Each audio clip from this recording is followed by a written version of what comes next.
February 1943. Heart Mountain Relocation Center, Wyoming. The barracks were cold in the way that Wyoming in February is always cold. A deep penetrating cold that came through the thin walls of the tar paper buildings and settled into the bones of the people inside them. Outside, barbed wire surrounded the camp. Guard towers stood at the corners. Armed soldiers patrolled the perimeter. The people inside were Americans. They were American citizens, most of them, born in the United States, educated in American schools, raised on American values, fluent in English, loyal to the country whose flag flew above the guard towers that watched them. They were also of Japanese ancestry, which in the aftermath of Pearl Harbor had been sufficient reason for the United States government to remove them from their homes on the West Coast and place them in relocation centers scattered across the interior of the country. Executive Order 9066, signed by President Roosevelt on February 19, 1942, had authorized the forced relocation of approximately 120,000 Japanese Americans, two-thirds of them American citizens, from the West Coast military zones where they had lived their lives. They had been given days or weeks to dispose of their property and their businesses, to pack what they could carry, and to report for transport to camps that had been built in the deserts and the mountains and the plains of states far from their homes. They had gone, most of them, because they were Americans who believed in the rule of law and because the alternative was arrest, and because they had spent their lives in a country that had told them its institutions could be trusted even when those institutions were failing them in the most fundamental way possible. In the camps, young men received letters from the United States Army asking them to volunteer for military service. The question that the letter asked was the question that made it one of the most morally complex documents in American military history. It asked men whose families were imprisoned by the government, whose property had been taken, whose loyalty had been publicly questioned in the most dramatic way a government can question loyalty, whether they would volunteer to fight for that government in the war it was fighting. Some refused. Some answered the question with the particular bitterness of men who had been given reason for bitterness and who expressed it honestly. But hundreds answered yes. They answered yes because they were Americans and because proving it was the only response to the accusation that they were not. They answered yes because their fathers had told them that the only way to change a country that was treating you unjustly was to demonstrate beyond any possible argument that you belonged to it. They answered yes because the young men who volunteered for the 442nd Regimental Combat Team, the unit the Army was forming from Japanese-American volunteers, understood that what they were about to do was not just fight a war. It was settle a question about what America was and what it owed the people who believed in it.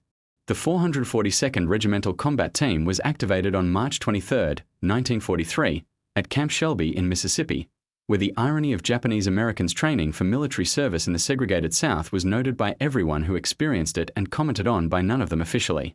The men who formed the 442nd were young, most of them in their late teens and early 20s, products of the American educational system that had taught them the same civic values it taught every other American student.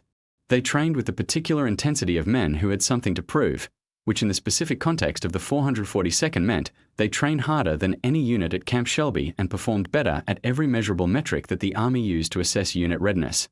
Their officers, who included both Japanese Americans and white Americans assigned from outside, reported to their superiors that the 442nd was ready for combat faster than the training schedule had projected.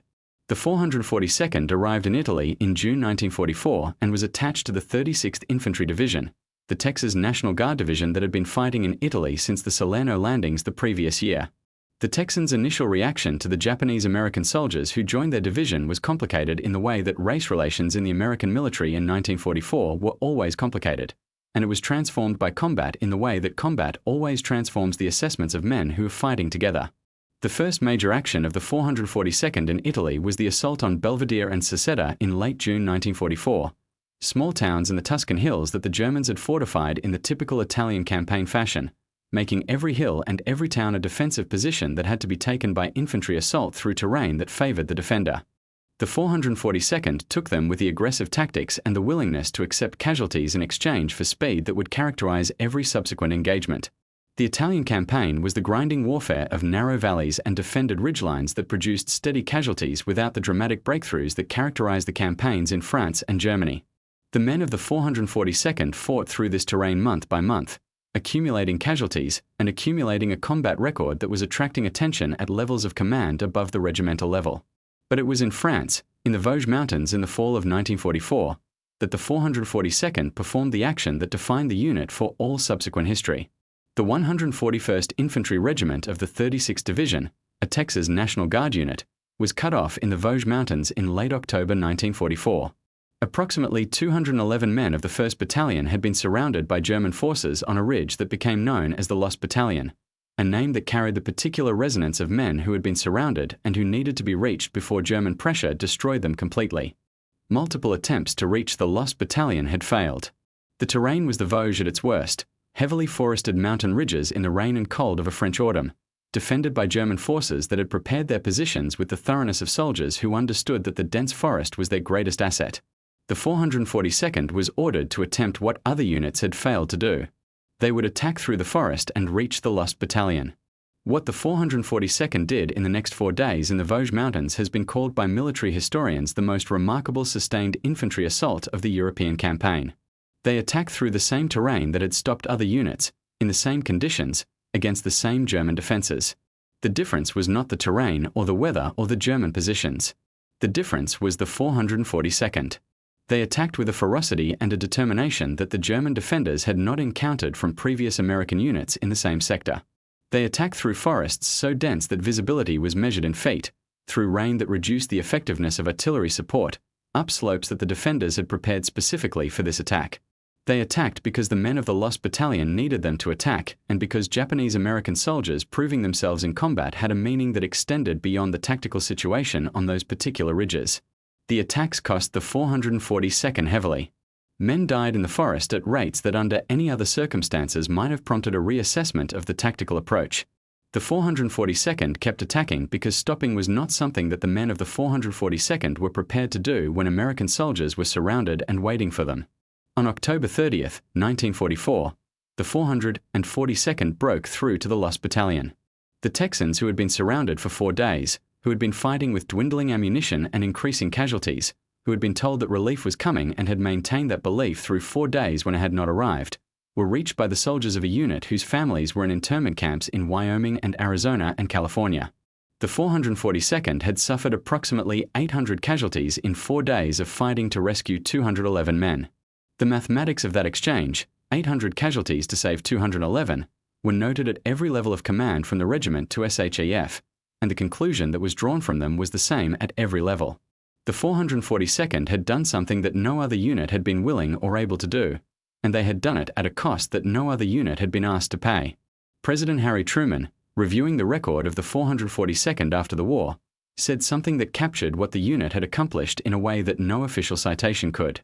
"You fought not only the enemy," Truman told the surviving members of the 442nd at a White House ceremony in July 1946, "but you fought prejudice, and you won." He was right.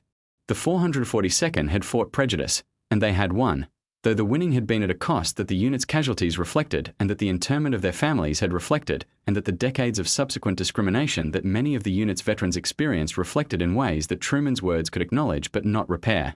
The combat record of the 442nd Regimental Combat Team was the most decorated record of any unit of its size in American military history.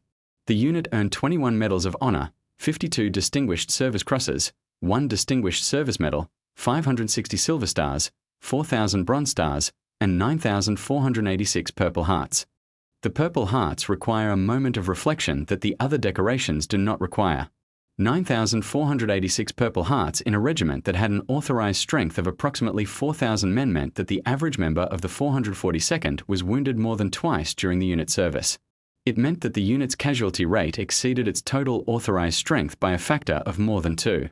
It meant that the men of the 442nd had been hit, had been treated, and had returned to combat and been hit again, repeatedly, because that was what the mission required and because they were not going to let the wounds that the war gave them be the reason they did not finish what they had started. Among the 21 Medal of Honor recipients was Private First Class Sadao Munemori, who died on April 5, 1945, near Cerveza, Italy. A German grenade had landed among the men of his squad. Munemori threw himself on it. His actions saved the lives of 2 of his fellow soldiers. He was 22 years old. His family was in an internment camp in Manzanar, California. Among the 21 was Staff Sergeant Kazuo Masuda, who held off a German counterattack single-handedly for 12 hours after his unit was surrounded, killed an unknown number of German soldiers, and continued fighting after being wounded until he was too wounded to continue. When Masuda was killed in action, his family was informed of his death while living in an internment camp. His sister was refused permission to return to California after the war because of laws that had been designed to exclude Japanese Americans from the state. General Joseph Stilwell personally presented the Distinguished Service Cross to Masuda's family in a ceremony in California, a gesture that was intended to communicate something about what the country owed the people it had imprisoned while accepting their service. The story of the 442 ND service is inseparable from the story of the Japanese-American internment, because the unit existed specifically in the context of that injustice and drew its meaning from that context. The men who fought in the 442nd were fighting for a country that was simultaneously imprisoning their families, and they were doing it because they believed in the America that the country was failing to be, and because they understood that their service was the most powerful argument available for the America they believed in.